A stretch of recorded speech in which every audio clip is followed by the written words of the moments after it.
entrevistas produzidas em parceria com a TV Metropolitana. Nesta edição, nós vamos conversar com o pré-candidato a prefeito de Piracicaba, Alex de Madureira, do PL. Tudo bem com o senhor? Tudo bem, Romualdo. Tudo bem, tudo bem. E esta série de entrevistas, ela convida, né?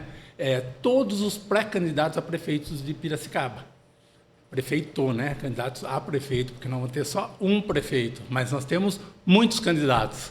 E é sobre esta situação bastante complexa de uma disputa acirrada, e creio eu que não seja fácil, que nós vamos tratar aqui agora.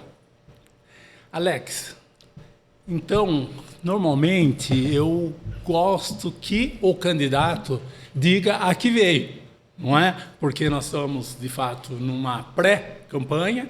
Mesmo assim, já dá para perceber que o caldo vai engrossando. Como você se apresenta neste momento?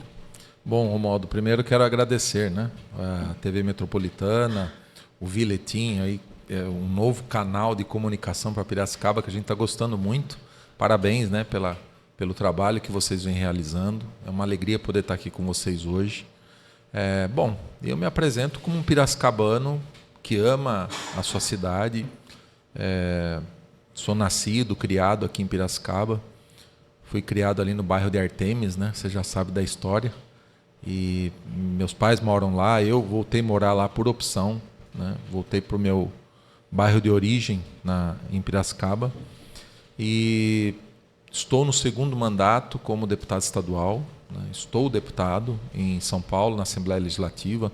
Sou um dos 94 representantes que representam o Estado de São Paulo no Parlamento paulista, né? E me sinto muito honrado, né, por estar representando também a minha cidade. Na última eleição, eu acabei tendo a grata satisfação e a honra de poder ser o deputado mais votado de Piracicaba. Quase 27 mil votos, quase 14% dos votos válidos na cidade. Então, isso me trouxe uma responsabilidade muito grande também para com Piracicaba. E a partir daí, a gente veio construindo essa vontade de querer fazer mais pela nossa cidade. E isso veio ao encontro de quando a gente começou a estudar Piracicaba. Então, quando eu comecei a estudar muito mais a nossa cidade, os números, né? DataSUS, por exemplo, que é uma fonte quase que inesgotável de informação, são as informações da área da saúde, que é o carro-chefe da nossa pré-campanha agora, do nosso plano de governo para a nossa cidade, além da gente ter um olhar muito especial e cuidadoso para a questão da zeladoria pública, né? Que é uma falha que nós estamos vendo nos últimos 2 mandatos aí, que a cidade ficou muito abandonada, né? Sem cuidado, sem manutenção, né? Que gerou tudo que nós estamos vendo hoje, né? Muito buraco nas ruas, falta de recapeamento, falta de cuidado com o mato, com árvores. De uma forma geral, quando a gente fala zeladoria, a nossa cidade está feia, né? Você anda pelos bairros mais periféricos, você vê uma cidade muito feia, muito suja, muito sem cuidado, né? Isso é zeladoria. Antes da gente avançar nessas questões pontuais, digamos assim, sobre a cidade, eu gostaria antes que você avaliasse o momento da disputa, porque nós temos vários outros candidatos que, digamos assim, eu considero experientes e que estão concorrendo com você. Sim. Qual é o seu entendimento desse nível de disputa? Você acha que a disputa de fato é difícil, ou a disputa está caminhando de acordo com a previsão da sua equipe? Toda disputa é difícil, principalmente numa eleição majoritária, numa eleição para prefeito. Ela é diferente de uma eleição proporcional, da qual eu passei na última eleição para deputado estadual, né? A preocupação da população é outra, com o cuidado da cidade, né? Com o cuidado dos filhos, dos netos, com o nosso cuidado, com o nosso dia a dia, né? A preocupação é mais direta, né? Apesar de ser uma eleição que, por todas as pesquisas que a gente está vendo, Romualdo, e eu vou ser muito sincero com você, eu acredito nas pesquisas que eu mandei fazer, que eu pedi para o pesquisador ser o mais sincero possível comigo, então eu confio na pessoa que eu contratei para fazer uma pesquisa. Então, No meu entendimento, o que eu vejo hoje é que o piracicabano ainda não sabe em quem votar, né? Mais de 60% das pessoas, numa pergunta espontânea, que é aquela que você pergunta em quem você vota para prefeito se a eleição fosse hoje. Então, 67%, 65% das pessoas ainda responde não sei, né? E aí, quando você estimula a pesquisa, quando você dá os nomes, é óbvio e claro que uma figura como o ex-prefeito Barjas Negri, por exemplo, apareça em primeiro lugar. Ele é a figura que as pessoas mais se lembram, ainda mais por conta da atual administração, fazer com que as pessoas se lembrem do anterior. Se o anterior era ruim, mas o atual está pior, né? Esse é o sentimento e o que a gente ouve na rua, né? Fora isso, você tem novos candidatos se apresentando, como eu, como a professora Bebel, como o Paulo Campos, que é vereador, como o deputado Hélio Zanata. Então, esses players estão se apresentando também, e é bom que a cidade tenha opções.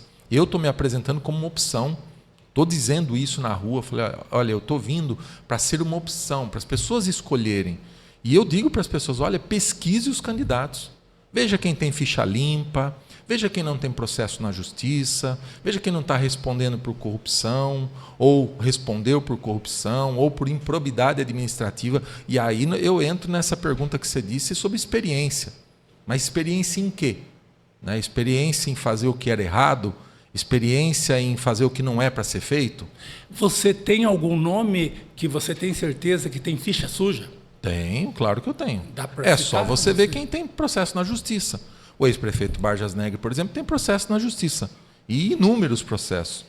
Tem um canal que você pode entrar, né, as pessoas que estão nos assistindo, chama Jus Brasil. Você entra no Jus Brasil e coloca o nome completo da pessoa lá. Né? Você vai ver quantos processos essa pessoa tem na justiça. Né? Por exemplo, o ex-prefeito de Charqueada e Saltinho, Hélio Zanata, também tem muitos processos na justiça. Você não acha que esses processos são decorrência da exposição pública deles por um histórico longo como gestores de cidade? Processo de improbidade administrativa? Processo de corrupção? Então, mas será que... pedido de prisão? Eu só estou sendo amigo não, nosso aqui. Eu também. Em que sentido? Eles hoje estão...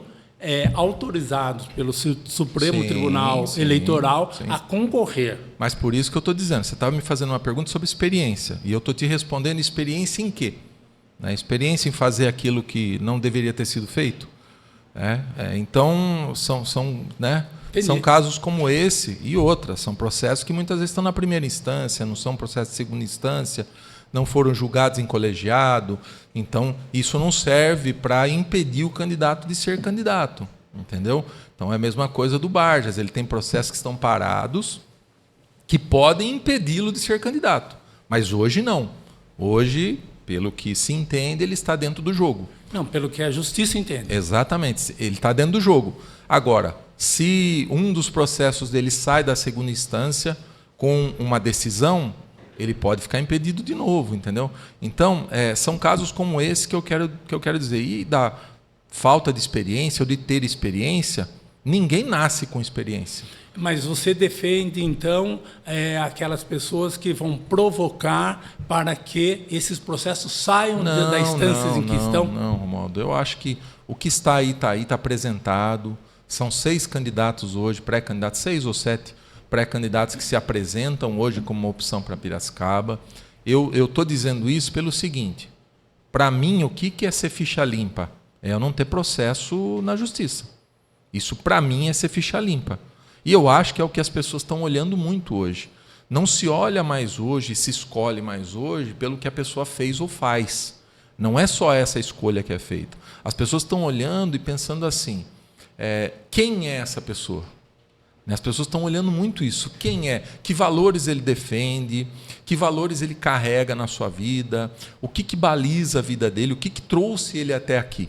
Então, eu não estou vindo para um projeto de poder, nem um projeto de ego pessoal. Eu poderia muito bem ficar onde eu estou hoje, na Assembleia Legislativa. Está muito cômodo para mim lá. Eu estou no segundo mandato, escolhi as comissões que eu queria participar, escolhi ser o corregedor da Assembleia.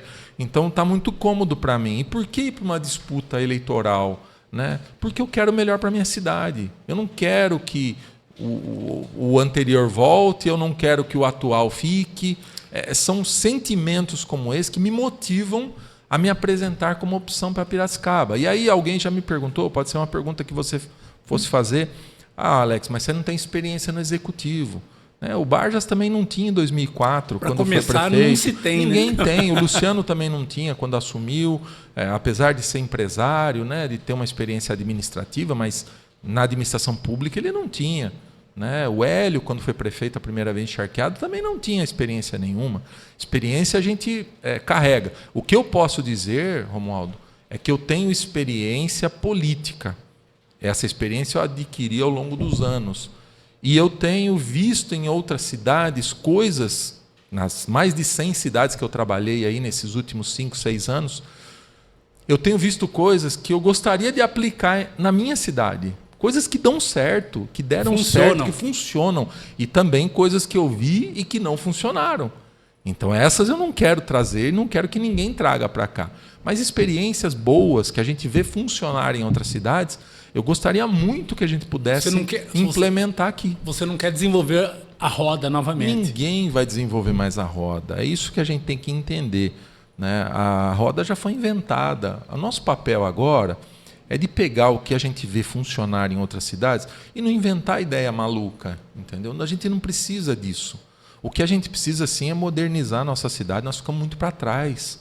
Quando a gente olha a cidade de Limeira, Rio Claro, Americana, Santa Bárbara, que são os nossos vizinhos maiores aqui, nós ficamos para trás, em todos os sentidos.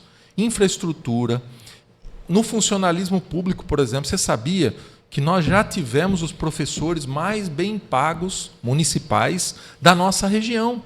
Hoje, nós somos o pior salário da região. Isso na educação vale também pública. Para o pessoal da saúde, médicos. Exatamente. Nós perdemos muito ao longo dos anos. Por quê?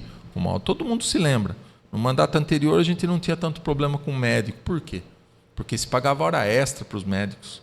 Então, quando entra a administração nova, corta a hora extra. O que aconteceu? Nós perdemos os médicos. Eles preferiram trabalhar em Saltinho, Iracemápolis, São Pedro, Águas de São Pedro, Rio das Pedras, Charqueada, porque ganham mais. Ganham mais trabalhando em outra cidade. Mas eu tenho que viajar. Não tem problema, eu estou ganhando mais.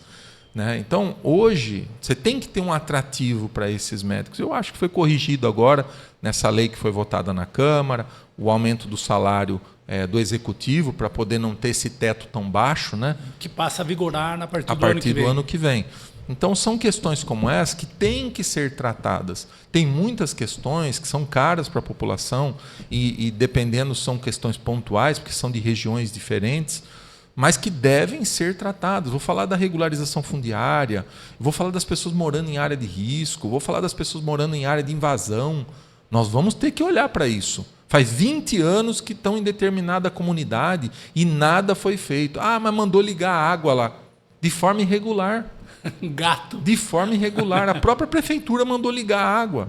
Então, nós não podemos fazer isso. Nós não podemos fazer isso. Nós temos que enfrentar esses problemas. São problemas difíceis, vão dar muito trabalho, vai dar muito gasto para o poder público, mas nós temos que enfrentar problemas como esse. O que eu julgo e o que eu vejo pelas pesquisas hoje, que é um clamor da população, são 3 coisas que aparecem em todas as pesquisas. É a zeladoria, é a saúde e a segurança pública. Voltando um pouco à questão de pesquisa, Você falou, inclusive, que cerca de 70% dos piracicabanos ainda não decidiram em quem votar. Uma pesquisa da Bebel, por outro lado, já teve uma outra percepção e até envolveu o seu nome na ocasião, pesquisa do PT.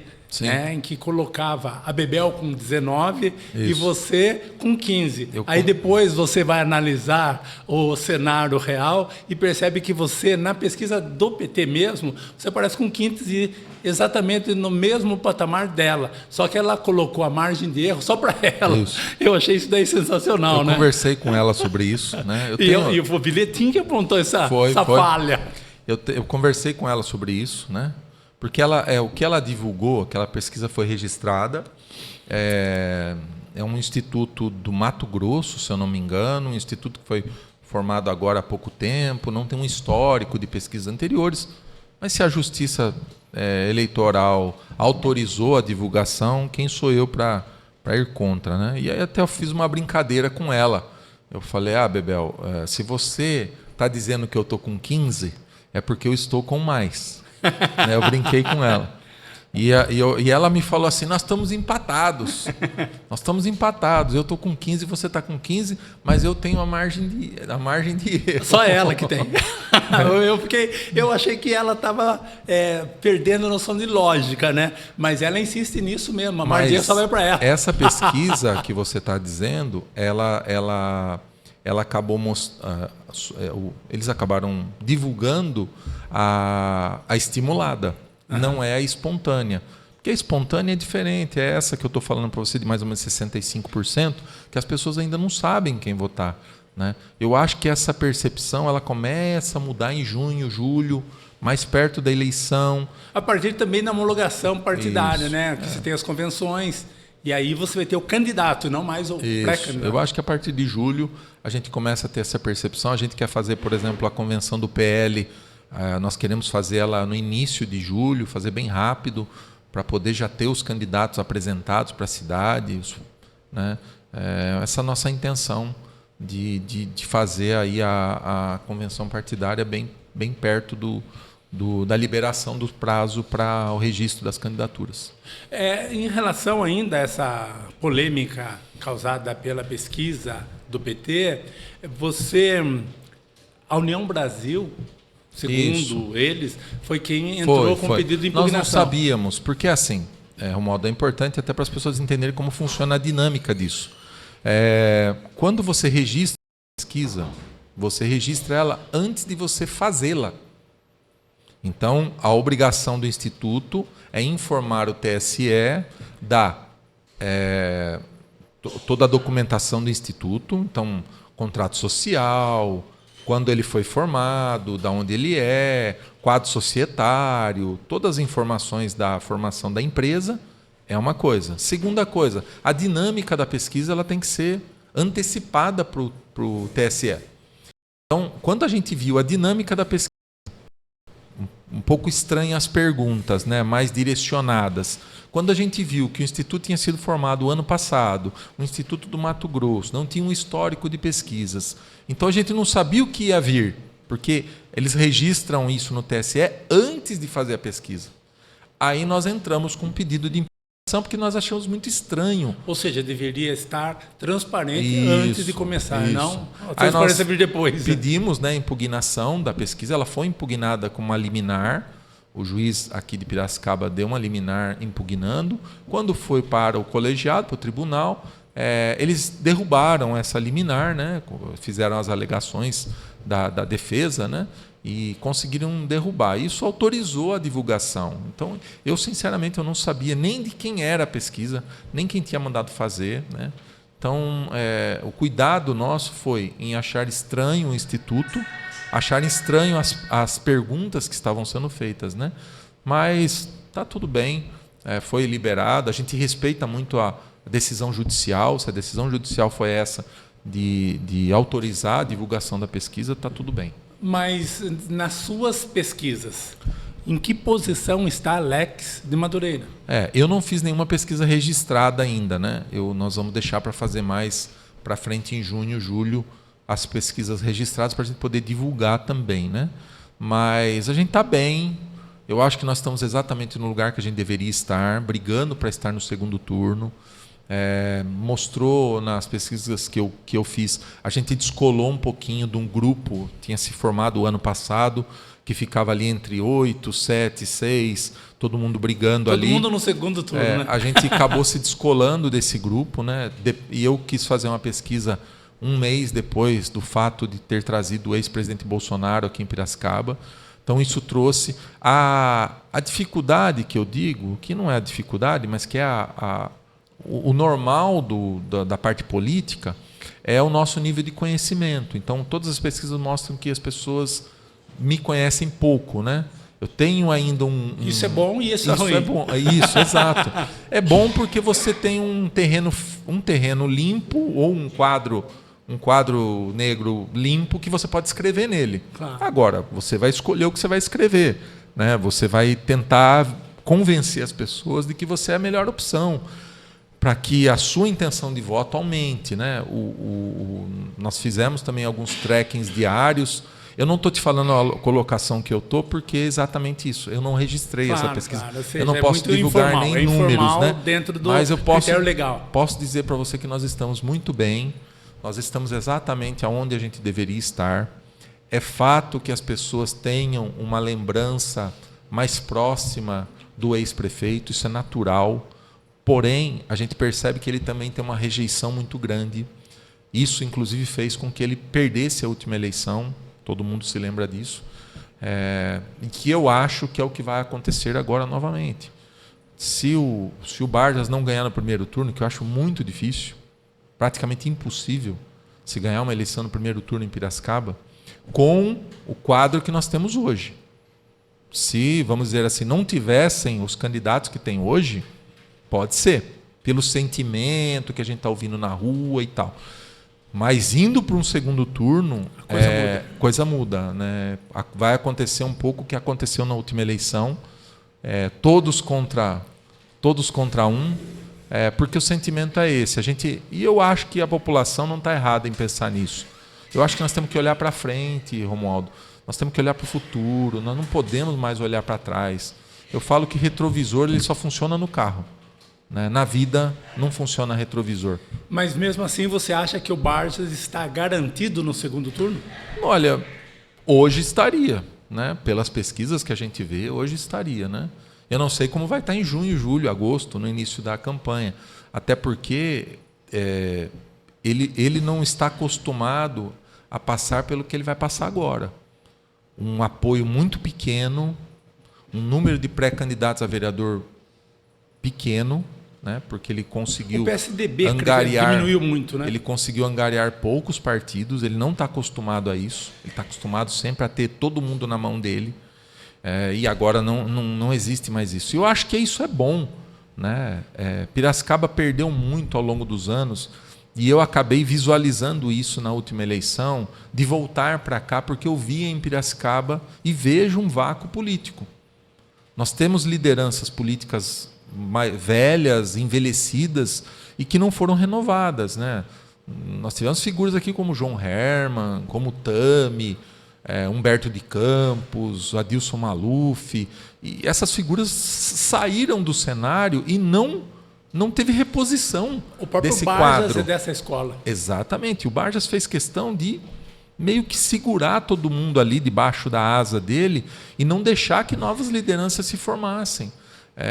E eu acho errado isso. Tanto é que eu prego isso para os nossos pré-candidatos hoje. Eu quero que vocês se desenvolvam, eu quero que vocês aprendam, que vocês sejam novas lideranças políticas, porque eu também vou passar.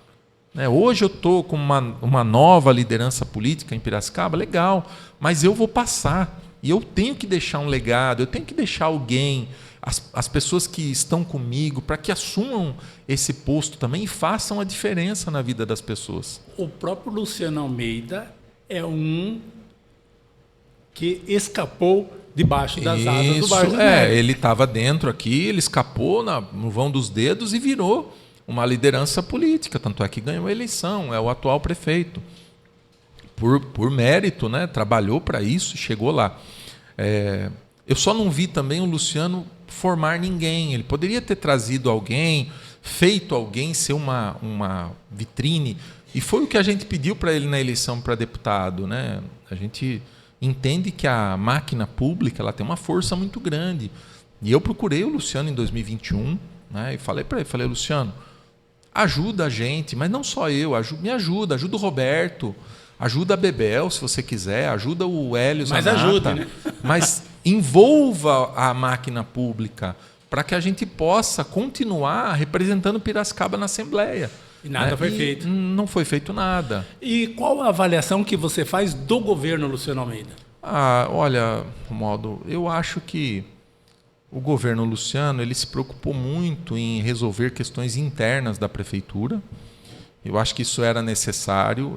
Eu ouço muita gente falar, muitos funcionários da prefeitura, Eu converso muito com funcionalismo, converso com secretários, com ex-secretários. Eu tenho um trânsito muito bacana com todo mundo. Né? Não é porque eu faço uma crítica ou porque eu faço uma constatação de alguma coisa que eu não possa ter amizade com as pessoas ou o carinho das pessoas.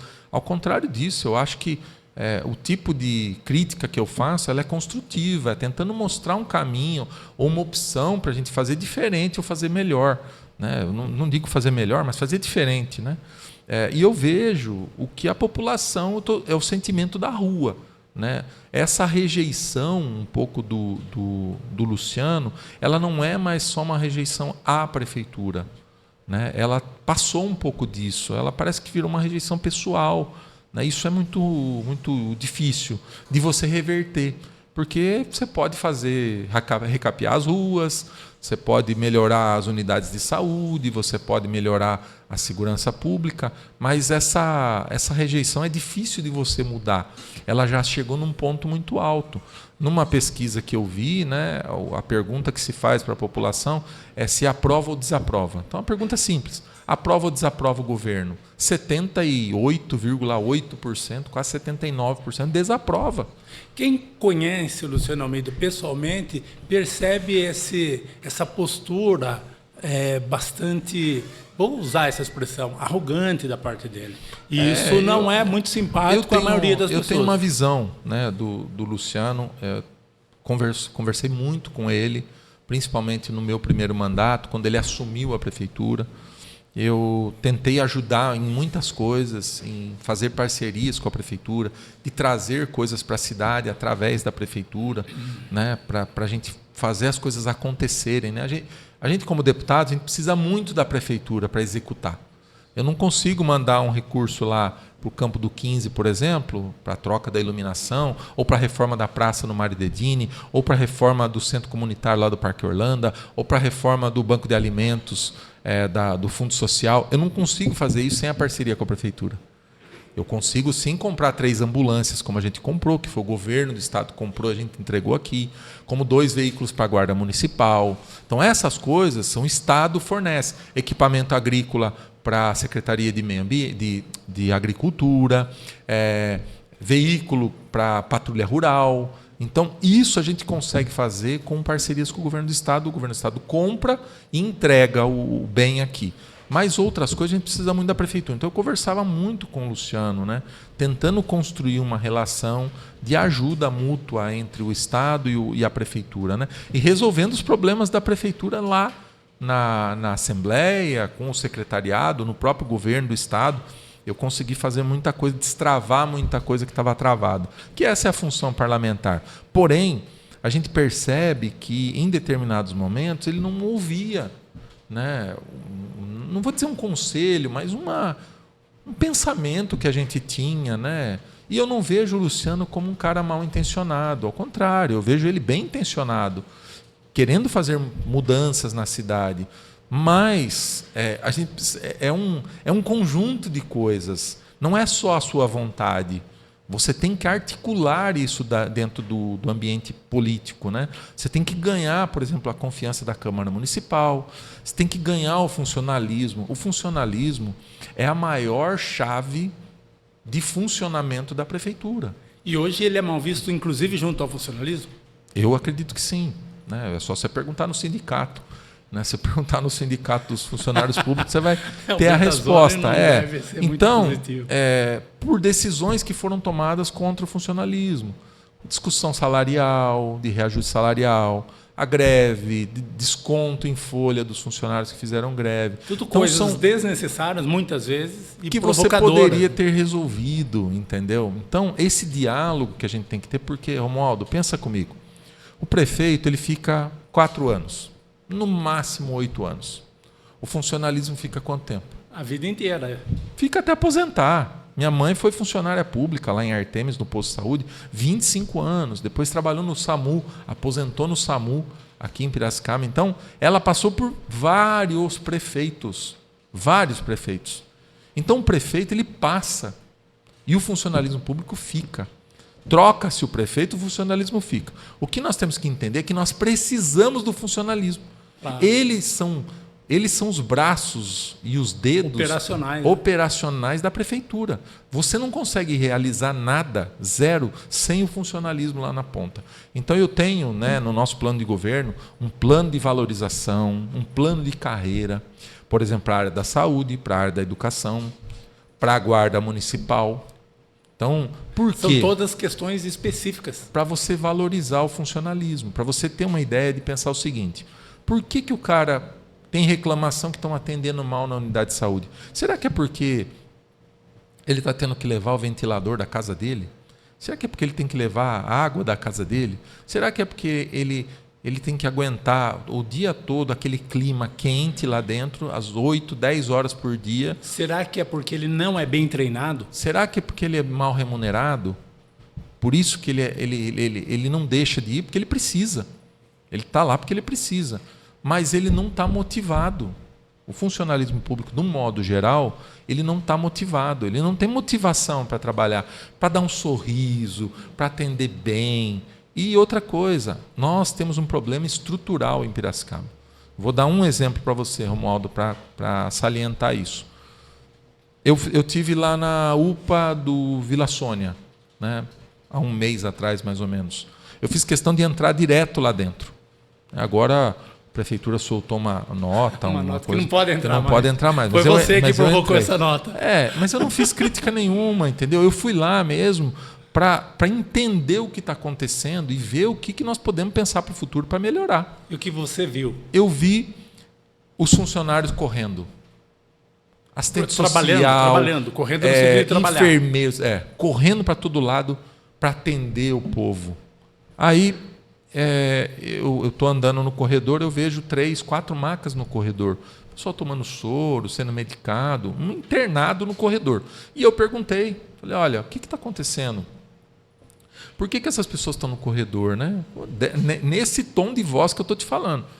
Por que essas pessoas estão no corredor? E aí a pessoa me explicou, falou, olha, nós temos 2 leitos aqui. Em cada leito cabe 3, 4 pacientes. Mas eles estão em isolamento. Um está com tuberculose e o outro está com Covid. Isolou os dois. Eu não posso pôr mais ninguém junto. Então, por isso que eles estão no corredor. Os 2 quartos ficaram isolados, um em cada quarto. E aí, Romualdo, o que eu constato com isso? Aquela região, ela cresceu tanto. Antes, você lembra, nós tínhamos Santa Terezinha e Parque Piracicaba. Eu sou da época quando as casas do Parque Piracicaba eram novinhas, as casinhas todas iguais. A gente passava ali na rodovia na Balbo e via as casinhas todas iguais. Aquela telha, aquelas telhas de amianto grandonas que o pessoal fazia garagem e tal, mas as casas todas iguais, né? A cidade cresceu muito ali naquela região. Aquela região entre Santa Terezinha e o Parque Piracicaba hoje são mais de 150 mil pessoas.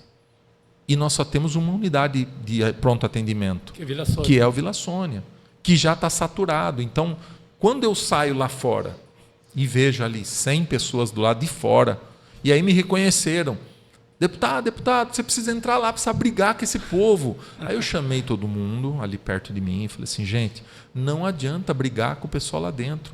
Eles estão dando o melhor. O problema não está aqui. O problema está na falta de estrutura da nossa saúde, que parou no tempo. Nós não crescemos o atendimento. A população cresceu, Romualdo, nos últimos 10 anos, 60 mil pessoas. Nós crescemos uma cidade em 10 anos, mas os serviços públicos não acompanharam esse crescimento. Então, peraí, a população cresce, mas o atendimento de saúde não cresce. Ao contrário. A receita cresceu também. Ao contrário, se você pegar esses dados que eu falei no início do DataSUS, você vai perceber uma coisa que dá medo. O gasto per capita com saúde nos últimos 20 anos se reduziram em Piracicaba. A nossa curva está para baixo. Então, o que quer dizer isso? Mas os gastos de saúde no orçamento do município têm aumentado. Tem aumentado, mas não exponencialmente conforme o tamanho da cidade. Então, quando você divide quanto é gasto na saúde em Piracicaba pelo número de habitantes, a cada ano a nossa curva tem sido para baixo. Nós temos tido uma queda, uma descendente no investimento per capita, que é investimento pelo número de habitantes. Quando você divide por cada morador de Piracicaba. Então, nós deveríamos, no mínimo, ter mantido per capita, mas nós não mantemos. nós estamos diminuindo o investimento na saúde. Voltando ao aspecto eleitoral, você tem apostado muito em duas pessoas, digamos assim, dois líderes. O primeiro é o Bolsonaro e o segundo, o Tarcísio de Freitas, governador de São Paulo. Você acha que é uma boa estratégia se apoiar ou ter o Bolsonaro como referência relevante, uma vez que ele sempre causou muita polêmica? Sim. Ele é um polemista por excelência. Isso não sei até que ponto ajuda e até que ponto atrapalha. Como que você vê isso? Bom, foi ótima a sua pergunta, Romualdo. Eu tenho uma visão quanto a isso. Primeiro, que eu estou no partido do ex-presidente Bolsonaro. Eu estou no partido dele, no PL. Foi o partido que ele foi candidato na última eleição. É o partido que ele é o presidente de honra hoje. Presidência do Valdemar Costa Neto. Né? Presidente estadual é o Tadeu Candelária. Presidente municipal é o Laércio Trevisan. Então é um partido que completou aí 32 anos. É um partido que tem uma história no Brasil e na nossa cidade também. É um partido do Centrão. Isso, sempre foi, né? Mas que, ao longo desses últimos anos, ele se alinhou à direita, né? Ele se alinhou, vamos dizer assim. Você tem figuras ainda que são figuras do Centrão dentro do partido, são figuras históricas? Claro que nós temos. Né? Vou te dar o exemplo aqui do Miguel Lombardi, que é vizinho nosso, do próprio Mota, que é presidente do sindicato aí dos comerciários no Brasil, foi presidente dos sindicatos comerciários, representa os comerciários no Brasil inteiro. Então você tem figuras ainda dentro do PL que são figuras mais de centro. Mas o partido, ele, como está acontecendo no Brasil, essa polarização, né, de divisão de local, de onde você está, de quem você é, do que você pensa, o que você defende, quais os valores, quais as ideias ou ideais que você defende. Então, pessoalmente, eu me identifico muito com o PL hoje, né? Então, a escolha de eu ter ido para o PL, apesar de eu ter ido antes do Bolsonaro, mas foi por entender que o PL seria esse partido que representaria um pouco aquilo que eu penso. Um partido que sempre carregou, né, nos últimos anos, era Partido da República, né, era o PR, mas quando virou PL, Partido Liberal, então ele carrega essa questão do liberalismo econômico, né, o liberalismo de ideias, de pensamentos. Ou seja, liberal na economia e conservador nos costumes. Exatamente. Né? E assim, o que o partido prega muito, e o próprio presidente Bolsonaro, liberdade de expressão, por exemplo, né, algo que é muito defendido dentro do partido. Você ter isso que você também defende, que você tem que se expressar daquilo que você pensa e falar aquilo que você pensa. Né? É óbvio que toda ação às vezes tem uma reação, né? Mas a gente defende muito isso. Então eu me identifico muito com o PL hoje. O fato da gente ter trazido o Bolsonaro aqui, isso gerou entre os meus colegas de assembleia um sentimento muito bacana, porque foi uma barreira que a gente venceu, né? Muita gente dizia, eu ouvia de muita gente, pessoal na rede social, imagina que o Bolsonaro vai vir aqui, não, esquece. Aí nós conseguimos, né? Então foi uma barreira que a gente venceu. O ex-presidente vai gravar com a gente, vai pedir voto para o PL em Piracicaba, isso já está tudo certo. Então você acha que tê-lo ao lado é uma estratégia positiva? Não digo nem ser estratégia, eu digo que é natural. Né? Eu estou no PL, ele é um representante máximo do PL hoje, representante político do PL. Então, eu vejo isso como e vejo como uma vantagem, tá, Romualdo? Por quê? Vamos lá, voltar para a pesquisa. Quando eu olho Piracicaba, não vou nem falar de pesquisa, mas vou falar de constatação de voto, de urna. Bolsonaro teve quase 70% dos votos aqui. Tarcísio, 67% dos votos aqui. Então, se esse apoio não é importante, então qual apoio que é importante? Falando sobre o Tarcísio, qual é a observação que eu faço? O Elinho, por exemplo, também é da base do governo estadual. Sim. E você acha que o Tarcísio ele vai se posicionar logo no primeiro turno diante de uma dificuldade de apoiar um ou outro? Se ele for cumprir o que ele falou para mim, vai se posicionar no primeiro turno. Porque eu estive com o Tarcísio dezenas, acho que centenas de vezes já, em eventos, em reuniões, em compromissos junto, né? E quando eu fui levar alguns amigos, dentre eles o Eric Gomes, que é o vai ser seu vice. É o nosso candidato a vice, para se filiar no Republicanos, eu levei ele lá no Tarcísio. Então, quem abonou a ficha do Eric foi o governador Tarcísio. Só para quem estiver assistindo compreender, o Eric Gomes é um empresário e hoje ele é presidente do CIMESP, Isso. que é o Sindicato Patronal das Indústrias Exatamente, da região. Né? A intenção nossa em trazer o Eric foi exatamente essa: a gente dá uma resposta para o setor industrial, de demonstrar para o setor industrial que é quem carrega o piano em Piracicaba, que é o grande gerador de impostos da nossa cidade, que é o grande gerador de empregos da nossa cidade, é o setor industrial. Piracicaba sempre teve essa vocação industrial muito grande, né? Setor, antigamente, só no setor sucroalcooleiro, né? A gente tinha as usinas, a gente tinha as empresas que construíam as usinas, né? Como meu pai trabalhou na Dedini a vida toda. Então, entrar no Dedini é sinônimo de aposentar no Dedini. Isso, é. Eu trabalhei na Santin, por exemplo, né? A Santin também era uma grande empresa, né? Que a gente lamentou muito quando fechou as suas portas, né? Mas o mundo empresarial mudou. E muitas vezes os setores dessa indústria metal-mecânica de Piracicaba não acompanharam. E a gente diversificou muito. Sim. Você tem a Caterpillar, você tem uma Case, você tem a Hyundai, que aí trouxe a questão automotiva para a nossa região, que nós já tínhamos outras empresas que fabricavam peças para a indústria automotiva, mas para fora, né? Tem empresas, por exemplo, a Tech Parts, fabrica equipamentos para carros, tem outras empresas também que fabricam. Tem uma ampliação da Klabin, que Exatamente. traz aí um valor agregado imenso para a cidade. Nós temos a empresa de papel aqui, a Hoje. Então, o setor empresarial de Piracicaba, ele diversificou muito, né?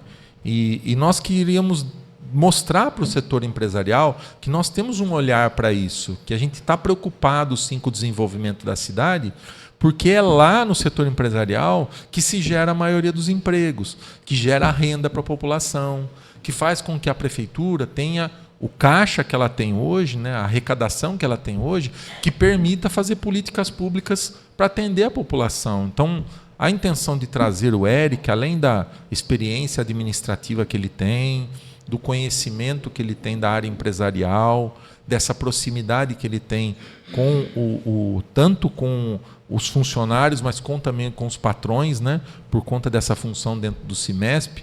E até outro dia me perguntaram, como que pode? O cara que é Bolsonaro trouxe um sindicalista. Falei, gente, o Eric não é sindicalista. Ele é do sindicato patronal. Ele é do outro lado. Né? E eu não vejo problema algum. Aliás, ao contrário.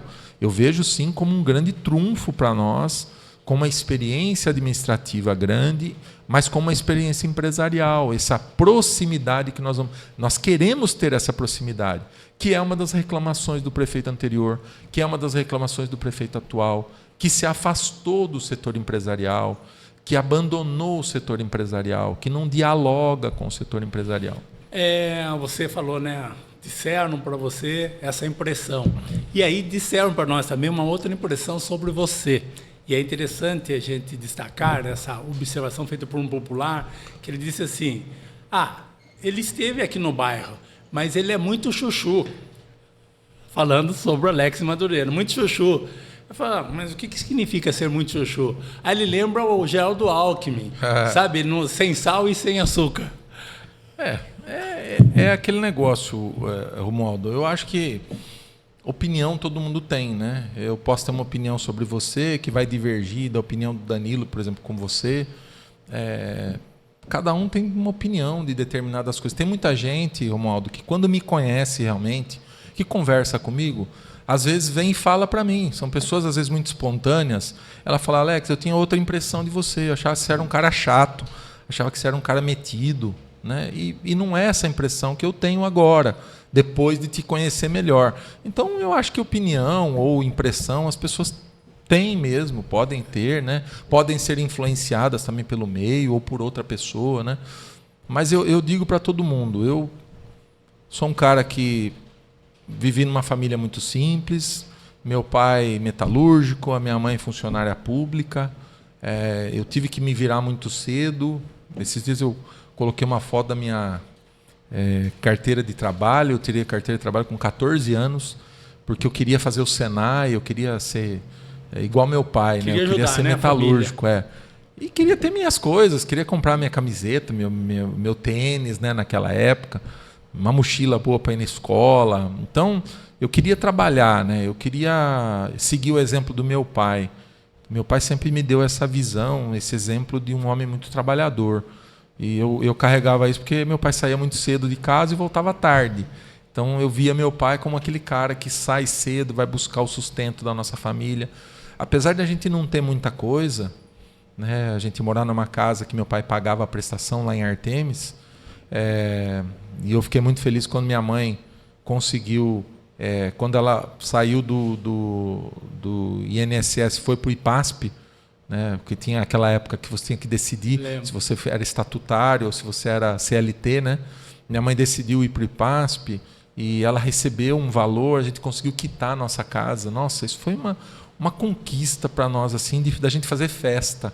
Né? Eu quero também aqui registrar um testemunho que eu acho muito importante e positivo para você. Né? Não é normalmente o papel de um jornalista, mas foi tão verdadeiro que eu acho que vale a pena ficar registrado. Eu trabalhei muito tempo na Gazeta, né? Uma empresa pela qual eu tenho muito respeito, e eu estava conversando na portaria com as atendentes do jornal. E você tinha ido lá, eu havia entrevistado você. E você sentou com as atendentes no dia da entrevista. Posteriormente, quando aconteceu a eleição, eu perguntei, e aí, para quem você votou afinal, né, para atendente? Ele falou assim, eu, ela, ele, minha mãe, minha avó, minha tia. Falei, mas votaram para quê? Para Alex de Madureira. Falei, nossa, mas por que houve essa adesão em massa? Ele falou, ele foi o único que sentou do meu lado e falou alguma coisa para mim. Eu não conhecia nenhum candidato dessa forma, E isso me impressionou muito. Que bacana. Aí você está vendo, Romualdo, a questão de você ser um chuchu para algumas pessoas, mas você ser uma pessoa doce, uma pessoa temperada para outros, entendeu? Então, é a impressão, às vezes, que as pessoas têm, que é um pré-julgamento natural. Às vezes a gente vê alguém passando na rua, você faz um pré-julgamento e fala, nossa, a pessoa deve ser chata. Mas se você conversar com ela, às vezes a pessoa é bacana. Ou seja, às vezes ela é chata mesmo. A impressão não é necessariamente a que fica. Não é. E outra, é o que eu te falei. Muita gente que me conhece hoje e tem essa questão de ser mais transparente, de dizer o que pensa, as pessoas falam, Alex, olha, eu não gostava de você. Eu vi uma foto sua, eu não gostava. Aí eu fui te conhecer. E aí eu fui perceber que você não é aquele cara da foto. Você é muito mais que isso. Né? E é o que eu tento fazer, Romualdo. Eu gosto de andar na rua, eu gosto de estar no meio de gente, eu gosto de receber crítica. Eu falo para todo mundo que o elogio ele é um problema. O elogio te coloca na zona de conforto, o elogio te faz ter uma percepção de que você é alguém, te massageia o seu ego, né? Você acha, não, eu sou o cara. Né? E não é assim, gente. A crítica quando não. Você fala isso, eu lembro do falecido, né, o professor João Chiarini. Ele era tão popular em Piracicaba, mas tão popular, que ele tinha certeza absoluta que ele seria eleito vereador. Fácil. Ele precisava de 1.000 votos. Acho que nem isso na época. E aí, ele quase nem fez campanha. Moral da história, não teve, acho que nem 100 votos.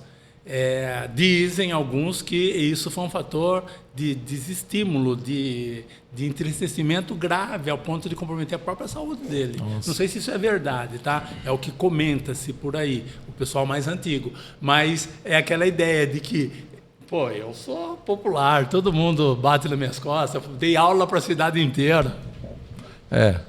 Tem que se pensar, porque às vezes não é aquela visão que as pessoas tinham para ele. Ou não queriam ele nessa função, queriam que ele continuasse sendo um amigo de todo mundo, né? Mas são percepções, né, Romualdo? Então, eu tento ser o mais transparente possível.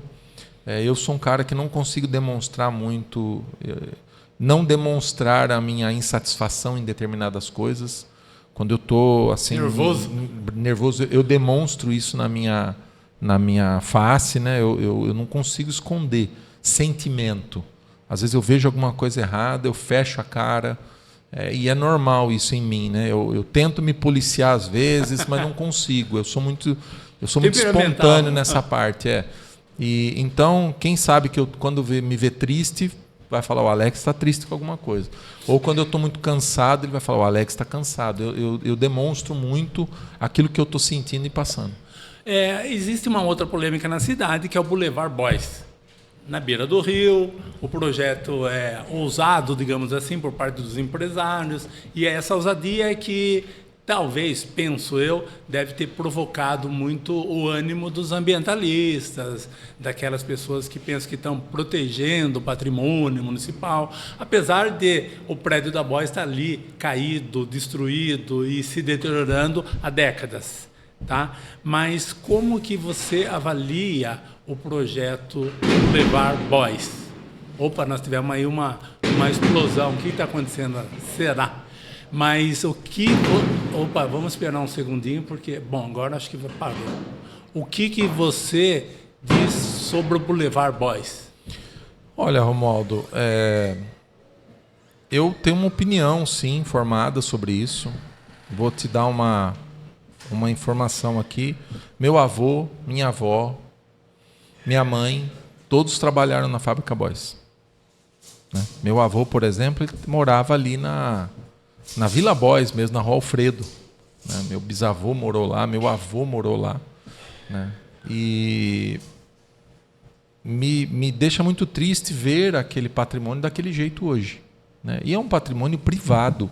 Não é um patrimônio público. Aí você vê a grande diferença. Se é um patrimônio público, a obrigação do público seria a restauração, fazer dar lá dar algum fim cultural, dar vida àquele lugar, né? Mas não é esse o caso. Aquilo lá é um bem privado. Inclusive que foi arrematado em leilão. Isso, alguém tem um dono lá, né, que comprou e... Tem vários donos, segundo o que eu sei. E aí, eu entendo que eles já tiveram projetos que foram aprovados, tanto pelo Condepate quanto pelo Condefat também, mas que houve uma mudança do projeto, né? E essa mudança trouxe um pouco de desconforto para algumas pessoas, achando que vai atrapalhar a Rua do Porto, ou que vai atrapalhar o fluxo, ou que vai atrapalhar a parte histórica, né? Estaria relacionado ao tamanho dos prédios que eles estão propondo. Pelo que eu vi no projeto, a parte histórica ali dos barracões, ela seria mantida. Eu não sei o que vai ser feito lá dentro, mas seria mantida. Então, eu acho que... Acho que uma porcentagem, não 100% dos prédios eu acho que quase 100% dos barracões, num projeto novo. Mas aí eles aumentaram o tamanho das torres. E aí é onde causou o impacto. Então, eu acho que se a gente chegar num meio termo que não desagrade tanto as pessoas que defendem ali o patrimônio histórico, né? E também seja viável para os empreendedores. Porque, imagina só, você compra uma área daquela pensando em empreender, em ter lucro, é óbvio. O empresário está visando o lucro, né? Mas que ele consiga manter aquilo que é caro para a população, que é a parte histórica. Se a gente conseguir conciliar essas duas coisas, é fantástico. De repente eles conseguem aumentar uma torre e abaixar todas. Isso. Você traz vida para aquele lugar, que hoje, infelizmente, está muito feio, né? Tá sem vida. Imagina, eu fico sonhando, vou ser sincero para você, eu poder entrar lá dentro, né? Em ter, sei lá, uma galeria, alguma coisa lá embaixo, um museu, não sei o que vai ter, mas eu poder entrar lá dentro, porque eu sei que meu bisavô trabalhou lá, meu avô trabalhou lá, a minha mãe trabalhou lá. Então, eu entrar lá dentro, para mim, é um sonho. Hoje eu não consigo. Mas quem sabe no futuro eu possa entrar lá dentro. Então, acho que esse sentimento que eu tenho, outras pessoas também têm. E eu penso que, se for uma coisa coerente, bem feita, né, com esse equilíbrio ambiental, vai trazer uma riqueza imensa para uma região que está, de fato, bastante perturbada. Sim. Né? Você vê ali, dá tristeza observar o que está acontecendo hoje. Eu acho que o sentimento é esse, né? A gente não quer, de forma alguma, perder o patrimônio histórico, de jeito nenhum, não é esse o meu pensamento. Ao contrário, eu quero que se valorize, se mantenha, cuide do patrimônio histórico, mas, ao mesmo tempo, precisa trazer vida para aquele lugar. O pessoal chegou a comentar comigo, mas Romualdo, ali tem uma referência indígena, coisa e tal. Falei, mas olha, estuda direito isso, porque todas as pesquisas que eu fiz me levam à seguinte afirmação. O próprio Luiz de Queiroz foi quem colocou concreto na referência indígena que havia ali. E não dá para a gente ficar condenando o Luiz de Queiroz, é uma coisa do passado. Mas se havia uma referência indígena, essa referência já desapareceu. Já. E por alguém que a gente enaltece muito ainda hoje, porque de fato foi um grande empreendedor, um homem visionário em termos empresariais e modernização de Piracicaba. Sim, eu tenho a mesma opinião que você. E agora nós chegamos, não sei se você tem alguma coisa em específico que você queira tratar, a minha pergunta-chave, se você tiver que escolher uma questão para atacar, hoje em Piracicaba, qual seria essa questão? Uma. Saúde. Saúde, sem dúvida. Eu acho que vai ser o maior investimento que a gente vai fazer em Piracicaba, o maior cuidado que a gente vai ter, porque a sensação da falta de saúde da população é muito grande hoje. As pessoas estão desesperadas. Quem precisa hoje da saúde pública em Piracicaba, a pessoa entra em desespero, porque ela sabe que vai demorar, ela não sabe se vai conseguir um especialista, por exemplo. Então, você ir numa unidade básica de saúde para você passar por um clínico geral, ok, aqui vai demorar 2, 3, 4 horas, mas eu vou passar. Mas e se eu precisar de um médico especialista? Eu vou conseguir? Eu não vou? Vou ter que ir no particular? O que eu vou fazer? As pessoas estão meio que perdidas. Vai mais uma testemunha, um testemunho, né? No meu caso, eu tenho mieloma, que é um tipo de câncer, não muito comum. E passei em vários médicos da atenção básica, pronto-socorro várias vezes, e, de repente, o que eles estavam fazendo é tratando como se fosse um resfriado, uma rinite, alguma coisa dessa natureza, rinite alérgica, e eu estava com uma doença grave. E o que eu precisei, na hora que eu percebi que a situação não ia andar por ali, eu fui tudo pela iniciativa privada. Paguei consultas, gastei dinheiro pra caramba, mas diagnostiquei rapidamente.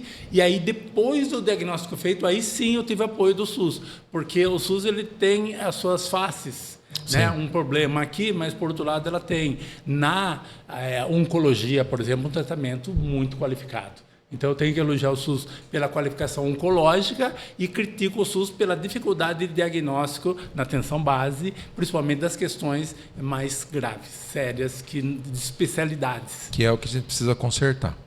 O atendimento básico, que é de responsabilidade do município.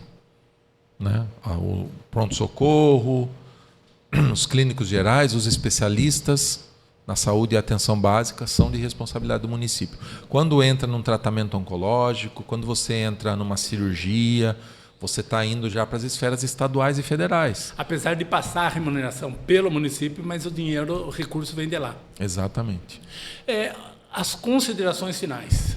Olha, só agradecer à TV Metropolitana, agradecer aqui ao programa o Viletim. Canal Viletim, né, que é o canal do Romualdo.